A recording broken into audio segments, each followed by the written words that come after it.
Hello everyone, welcome to Eklavya study point and I am Sachin. आज की इस वीडियो में मैं आप सभी को क्लास 12th हिंदी कोर्स से जो आपकी कविता है कैमरे में बंद अपाहिज, इसकी इजी व्याख्या करवाने वाला हूं। बिल्कुल आसान एक्सप्लेनेशन। आपको इसके फ्री पीडीएफ नोट्स भी प्रोवाइड करवा दिए जाएंगे।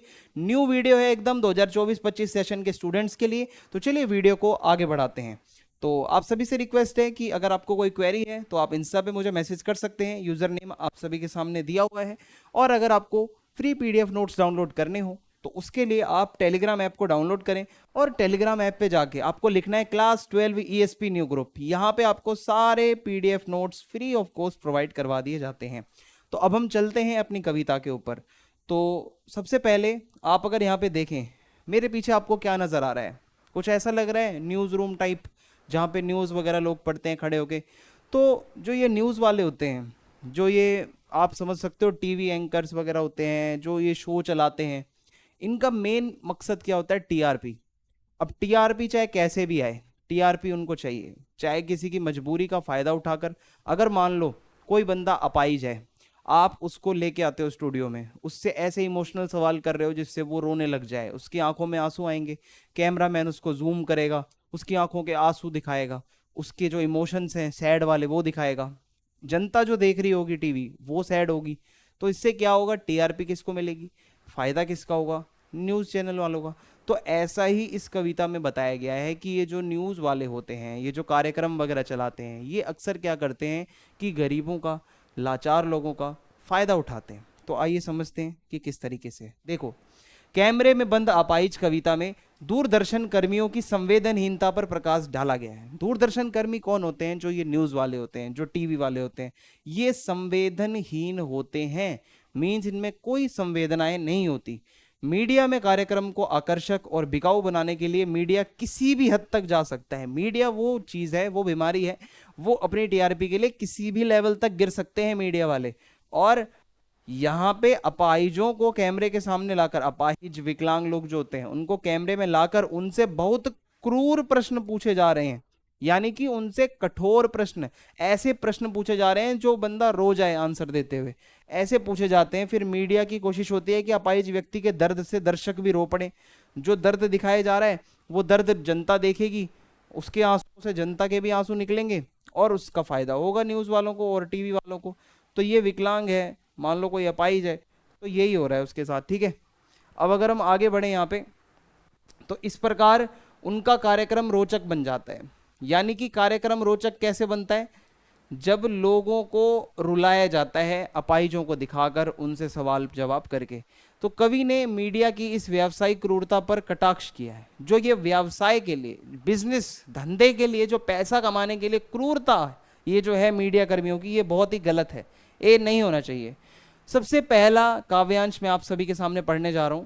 हम दूरदर्शन पर बोलेंगे, हम समर्थ शक्तिवान, हम एक दुर्बल को लाएंगे एक बंद कमरे में, उससे पूछेंगे तो आप क्या अपाहिज, तो आप क्यों अपाहिज हैं? आपका अपाहिजपन तो दुख देता होगा, देता है। कैमरा दिखाओ इसे बड़ा बड़ा। हाँ तो बताइए आपका दुख क्या है? जल्दी बताइए, वह दुख बताइए, बता नहीं पाएगा। तो ये पहला काव्यांश है। ठीक है, तो अब हम आगे बढ़ते हैं। पहला काव्यांश है, इसकी एक्सप्लेनेशन समझते हैं बहुत आसान भाषा में। रघुवीर साहे एक कवि होने के साथ साथ एक प्रतिष्ठित पत्रकार भी थे। जिन्होंने ये कविता लिखी है ना, वो पत्रकार भी रह चुके हैं, उनको मीडिया का कल्चर पता है बहुत अच्छे से।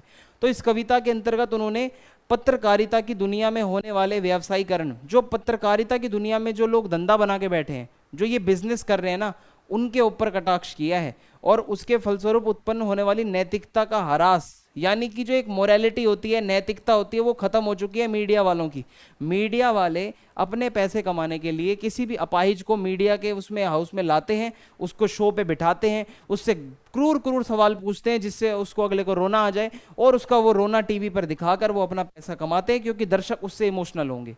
तो दूरदर्शन के संचालक खुद को शक्तिमान मानते हैं, वो समझते हैं कि हम ही पावरफुल लोग हैं।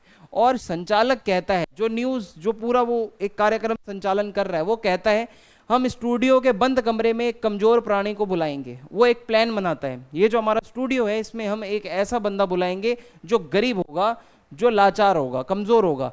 हम एक लूले, लंगड़े या फिर किसी अपाहिज को कैमरे के सामने लाकर उससे पूछेंगे तो हाँ बताइए कि आप अपाहिज हैं, भाई ऑब्वियसली दिख रहा है आपको वो अपाहिज है, आप उसमें पूछ क्या रहे हो? तो आप पूछोगे तो उसको आप महसूस करवा रहे हो कि वो अपाहिज है, फिर उसको इसका उत्तर दे इससे पहले ही हम पूछ लेंगे आप क्यों अपाहिज हुए, फिर उसको उसका दर्द याद दिलवा दो कि भाई अगर मान लो किसी का हाथ कटा हुआ है, बोलेंगे आपका हाथ कटा हुआ है, फिर आप उससे पूछ रहे हो ओ आपका, वो आंसर भी नहीं दे रहा, उससे पहले ही आप कह रहे हो अच्छा आपका हाथ कैसे कटा था।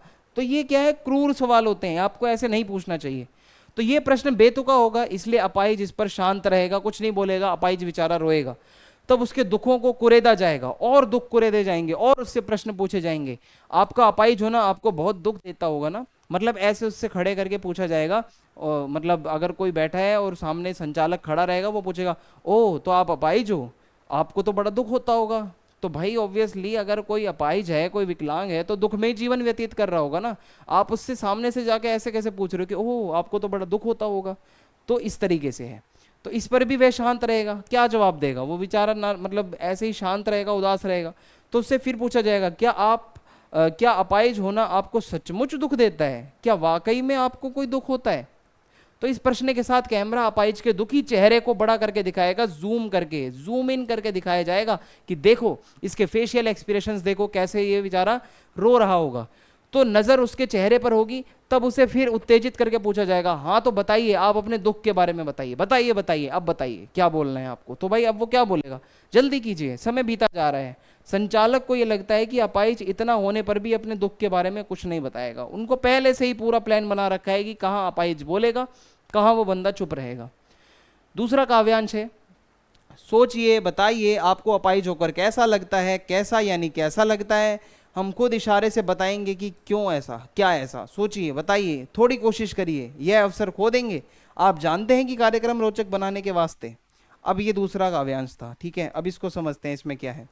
कवि दूरदर्शन कार्यक्रम के प्रस्तुतकर्ता का चित्रण करते हुए कहता है, जो संचालक है, जो उसका प्रेजेंटर है, जो कार्यक्रम चला रहा है, उसको बताया जा रहा है कि वह उस अपाहिज व्यक्ति से बार बार जोर देकर अमानवीय तरीके से, इनह्यूमेन तरीका, जो एक इंसानियत की वो होती है ना, वो इनमें है ही नहीं। वो जिस तरीके से सवाल पूछ रहे हैं, इंसानियत मर चुकी है इनकी। तो वो सिर्फ अपने कार्यक्रम की प्रसिद्धि और सफलता के लिए कितने भी घटिया से घटिया स्तर के प्रश्न पूछ रहे हैं। तो अपाहिज जी आप सोचकर बताएं कि आपको अपाहिज होने का कितना दुख है। सोचो, ये कोई सवाल हुआ? आप अपने दिमाग पर जोर तो डालिए और हमें बताइए कितना दुख है। क्या आप अपाहिज हैं, यह सोचकर आपको कैसा बुरा मालूम होता है, आपको कैसा लगता है, बुरा लगता है, कितना बुरा लगता है? मतलब बेतुके सवाल पूछ के सामने वाले को आप और ज्यादा तंग कर रहे हो। सोचिए और सब दर्शकों को बताइए आपको कितना दुख होता है। अपाहिज फिर भी अपने दुख के बारे में शांत रहता है, तो कार्यक्रम संचालक खुद बेहुदे इससे इशारे करता है और पूछता है क्या आपको इस तरह का दर्द होता है? अब भाई वो सामने से खड़ा होकर खुद कह रहा है कि ये यहाँ पे दर्द होता है आपको, यहाँ पे दर्द होता है, ठीक है। तो सोचकर बताइए जरा, कोशिश करके लोगों को अपनी पीड़ा तो बता दीजिए। जो लोग आपको देख रहे हैं उनको पीड़ा बता दो अपनी, कितना दर्द होता है। क्या आप श्रोताओं को अपने बारे में कुछ नहीं बताएंगे? अपाहिज जी बोलिए, कुछ तो बोलिए। यह बढ़िया मौका खो दोगे आप, दुनिया के सामने आज आप अपना दर्द बता सकते हो। आप सौभाग्यशाली हो कि आप अपने करोड़ों लोगों के सामने अपना दुख बता रहे हो। आप सौभाग्यशाली हो, इस मौके को मत जाने दो। ऐसा करके उसको और तंग किया जाएगा, ठीक है। तो तीसरा काव्यांश, हम पूछ पूछ कर उसको रुला देंगे, इंतजार करते हैं आप भी उसके रो पड़ने का करते हैं, यह प्रश्न पूछा नहीं जाएगा। तो ये काव्यांश है। अब इसकी व्याख्या समझते हैं क्या है। कार्यक्रम संचालक कहता है कि हमें अपने कार्यक्रम को रोचक बनाना है, हमें कार्यक्रम में इंटरेस्ट पैदा करना है देखने वालों का। तो इसके लिए जरूरी है कि अपाहिज व्यक्ति अपने दर्द को खोलकर बताए। जब तक अपाहिज अपने दर्द को बताएगा नहीं खोलकर, जब तक मजा नहीं आएगा भाई। तो इसलिए हम उससे इतने सवाल पूछेंगे कि उसे पूछ पूछ कर रुला देंगे। इतना हमारा वो है प्लान बना हुआ। यदि उसे दुख नहीं भी होगा ना, हमारी कोशिशें ऐसी रहेंगी कि हम उसको रुला देंगे। उसको दुख नहीं होगा फिर भी रुला देंगे, ऐसी बातें पूछेंगे। दर्शक भी उस क्षण का इंतजार करते हैं जबकि अपाहिज अपना दर्द बताते बताते रो पड़े। भाई ये भी सच बात है, जनता भी चाहती है कि कुछ ऐसा ही स्पाइस अप, मतलब ऐसा कुछ स्पाइसी सा दिखे उनको टीवी पे। तो क्या दर्शक इंतजार नहीं करते? जरूर करते हैं, बिल्कुल इंतजार रहता है। चौथा काव्यांश, फिर हम पर्दे पर दिखलाएंगे फूली हुई आंख की एक बड़ी तस्वीर, बहुत बड़ी तस्वीर, और उसके होठों पर एक कसमसाहट भी। आशा है आप उसे उसकी अपंगता की पीड़ा मानेंगे। एक और कोशिश दर्शक, धीरज रखिए, देखिए ये हम दोनों एक संग रुलाने हैं। अब देखो इसमें क्या हो रहा है। कार्यक्रम का संचालक अपाहिज से प्रश्न और उत्तर करने के बाद दूरदर्शन के पर्दे पर अपाहिज की सूजी हुई आंखें दिखाता है। अब यहाँ पे जूम करके उसकी आंखों को दिखाया जा रहा है, ठीक है, उसकी आंखें दिखाई जा रही हैं और जो किस तरीके से आंसू टपक रहे हैं वो दिखाया जा रहा है। और वह सूजी हुई आंखों को बहुत बड़ा करके दिखाते हैं, जिससे उस अपाहिज व्यक्ति का दुख भी और बड़ा दिखे जनता को, ठीक है, दुख को और बड़ा करके दिखाया जा रहा है। वे अपाहिज के होठों पर, जो उसके होठ कपकपा रहे होंगे, बेचैनी हो रही होगी, जो दर्द उसके चेहरे का जो झलक रहा होगा ना, वो भी जूम करके दिखाते हैं, छटपटाहट को दिखाते हैं। तो कार्यक्रम संचालक यह कोशिश करता है कि वे जो कि दर्द को इस तरह दिखाए कि ना केवल अपाहिज रो पड़े बल्कि जनता भी रो पड़े, दर्शक भी रो पड़े। दर्शकों को भी रोते हुए दिखाओ, अपाहिज को भी रोते हुए दिखाओ। पांचवा काव्यांश, आप और वह दोनों। कैमरा बस करो, नहीं हुआ रहने दो, पर्दे पर वक्त की कीमत है, अब मुस्कुराएंगे हम। आप देख रहे थे सामाजिक उद्देश्य से युक्त कार्यक्रम, बस थोड़ी ही कसर रह गई, धन्यवाद। अब यहाँ पे देखो इस काव्यांश में क्या बताया जा रहा है। परंतु होता यह है कि कार्यक्रम संचालक अपनी इस कोशिश में सफल नहीं हो पाता, यानी कि वो जो अपाहिज है वो ज़्यादा अच्छे से अपना विवरण नहीं दे पाता। तब वह कैमरामैन को कैमरा बंद करने का आदेश देता है कि चल भाई बंद कर कैमरा, कुछ नहीं करना, ठीक है। यदि अपाहिज का दर्द पूरी तरह प्रकट नहीं हो सका तो ये कोई फायदा नहीं है शो बनाने का। अगर शो बना रहे हो तो दर्द दिखना चाहिए, दर्द नहीं दिख रहा तो बंद करो इसे कैमरे को, ठीक है। अब ये जो पर्दा है, ये जो बड़ा पर्दा है, जो कैमरा है, इसमें एक एक मिनट की कीमत होती है और उसको वो अपाहिज को डांट रहे हैं, ठीक है। और समय जाता है, पैसा जाता है, ठीक है, पैसा लगता है, व्यय होता है, पैसा समय सब जाता है। तो भाई ध्यान रखना, ये अगला कार्यक्रम जो बनाओ किसी सही इंसान को लाना जो बोले।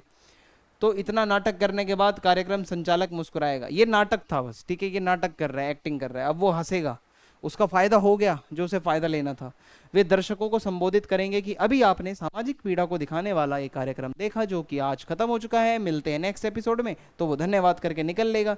इसका उद्देश्य था कि अपाहिजों के दर्द को समझाना, यानी कि वो बता देगा आज का कार्यक्रम सामाजिक उद्देश्यों के लिए था, हमारे कार्यक्रम का उद्देश्य यह था कि अपाहिज लोगों का दर्द क्या होता है वो आपको बताना।